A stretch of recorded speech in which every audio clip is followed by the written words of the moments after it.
Gustav Wagner. Gustav Wagner was the deputy commander of the Sobibor extermination camp in Nazi-occupied Poland. Survivors nicknamed him the Beast for his cruelty, describing brutal beatings and executions carried out without hesitation. After the war, Wagner fled Europe through escape networks and eventually settled in Brazil. For years, he lived undisturbed until 1978, when he was recognized by a Holocaust survivor in São Paulo. The information reached Mossad, and soon international pressure mounted. Wagner was arrested by Brazilian authorities, and several countries, including Israel, Austria, and Poland, requested his extradition. But Brazil's Supreme Court denied all requests, citing procedural and constitutional issues. Wagner remained in the country, living freely under legal protection. In 1980, he was found dead in his home. Official reports stated it was suicide, but suspicions of outside involvement, possibly by Mossad, have persisted. Herberts Cukurs. Before the war, Herberts Cukurs was a national hero in Latvia, a famous aviator known for daring flights and international acclaim. But during the Nazi occupation, his legacy took a dark turn. Cukurs collaborated with the SS and was linked to atrocities against Jews in the Riga ghetto. Survivors described him as brutal and personally involved in killings. After the war, he escaped Europe and settled in Brazil,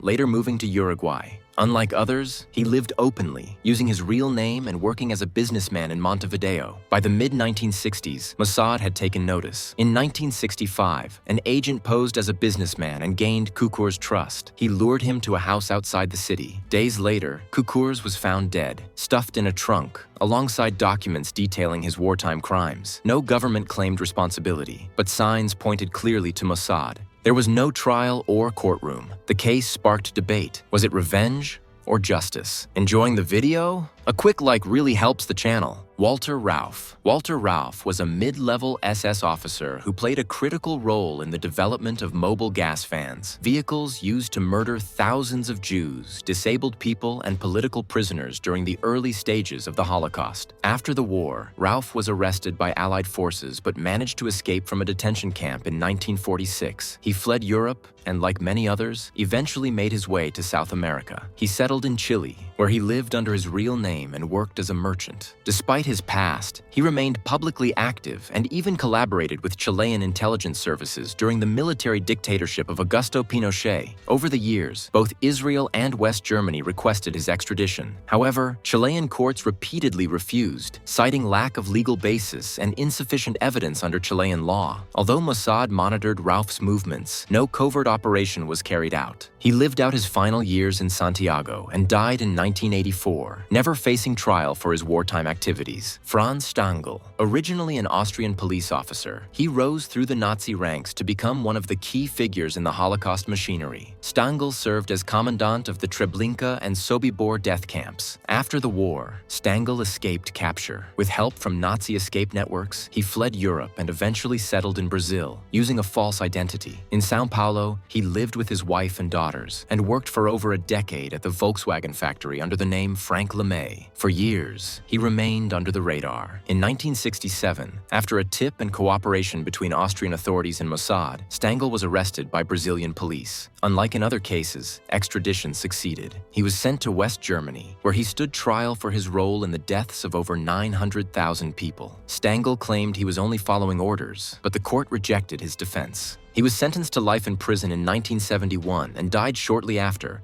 reportedly of heart failure. His case demonstrated that even decades later, Nazi officials were still being hunted around the world. Adolf Eichmann. Adolf Eichmann wasn't just another officer in the Nazi regime. He was the mastermind behind the logistics of the Holocaust. He organized the deportation of millions to concentration camps. After the war, Eichmann vanished. For years, many believed he was dead. But in truth, he was hiding under the name Ricardo Clement, living a quiet life in a suburb of Buenos Aires, Argentina. His past might have remained buried, if not for a Holocaust survivor who recognized him. That tip eventually reached Mossad. Argentina did not allow extradition, so Mossad agents moved in silence. They tracked Eichmann for days, confirming his identity. Then, one evening, as he stepped off a bus coming home from work, they grabbed him. He was taken to a safe house, held in secret, and eventually flown to Israel, drugged and disguised as a flight crew member. His trial in Jerusalem became the first time many around the world heard in full detail the horrors of the Holocaust. Holocaust, with survivors testifying live on television. Eichmann admitted his identity, but claimed he was just following orders. The court rejected that defense. In 1962, he was found guilty and executed. His ashes were scattered at sea, outside Israel's territory, so that no land would hold his remains. Alois Brunner. Alois Brunner was one of Adolf Eichmann's top aides and a key figure in the implementation of the final solution. He organized the deportation of tens of thousands of Jews from Austria, France, Greece, and Slovakia to Nazi death camps. After the war, Brunner escaped Europe and reappeared in the Middle East, eventually settling in Syria under the alias Georg Fischer. There, he reportedly served as an advisor to the Syrian government, sharing expertise in surveillance and interrogation. In the 1960s and 1980s, he was injured by letter bombs, losing an eye and several fingers, but he survived. Over the decades, his whereabouts became uncertain, and no confirmed photograph or public sighting emerged after the 1990s. Unofficial reports suggest that Brunner died in Damascus sometime in the early 2000s, but his death was never officially confirmed. Aribert Heim.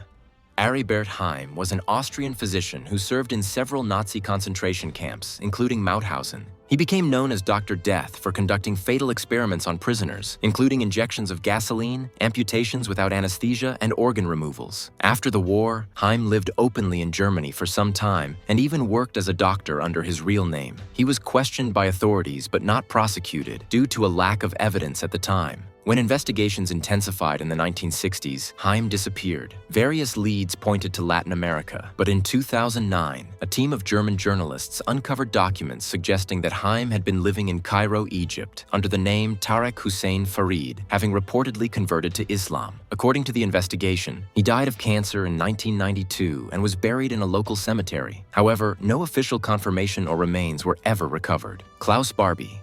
Klaus Barbie served as the head of the Gestapo in Lyon, France, during the Nazi occupation. Known as the Butcher of Lyon, he was responsible for the torture, deportation, and execution of hundreds. After the war, Barbie escaped capture with the help of ratlines. He reportedly received assistance from U.S. intelligence, who saw him as an asset during the early Cold War. Barbie eventually fled to Bolivia, where he lived under the name Klaus Altmann. There, he worked as a military advisor to authoritarian regimes, remaining untouched for decades. In the early 1980s, French activists uncovered his whereabouts. After years of diplomatic pressure, Bolivia agreed to extradite him in 1983. His trial in France began in 1987 and brought renewed attention to Nazi crimes in Western Europe. Survivors gave detailed testimonies about torture, arrests, and deportations linked directly to Barbie's orders. He was convicted of crimes against humanity and sentenced to life in prison. Klaus Barbie died in custody in 1991. If you want to see more stories like this, your like is very important, especially now that I'm starting the channel. Please consider also subscribing.